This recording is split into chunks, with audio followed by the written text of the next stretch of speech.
美国职篮 NBA 休士顿火箭卡佩拉今天拿下26分、11篮板，连续6场比赛有双10成绩，加上哈登攻下全场最高31分，助火箭121-105击败亚特兰大老鹰，拿下3连胜。卡佩拉 Clint Capella 因为拇指伤势缺席15场比赛，伤愈复出后持续有火烫手感。他今天13次出手命中11球。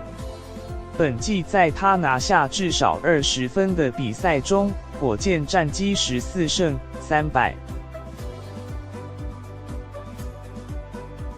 近期13场比赛，火箭狂扫12胜。近13次客场出赛也抢下10胜，这也是火箭连2季在与老鹰的对战中都拿下2胜横扫对手。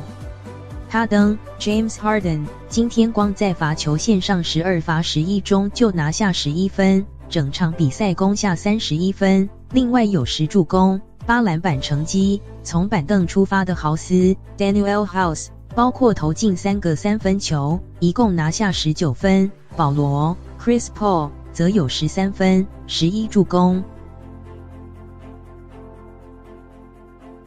老鹰柯林斯 John Collins 20分、10篮板，拿下他第30次双10。菜鸟杨恩 Trae Young 有21分、12助攻，个人第24次双10成绩。普林斯 Taurean Prince 一助16分。卡特 Vince Carter砍进5个3分球，攻下15分。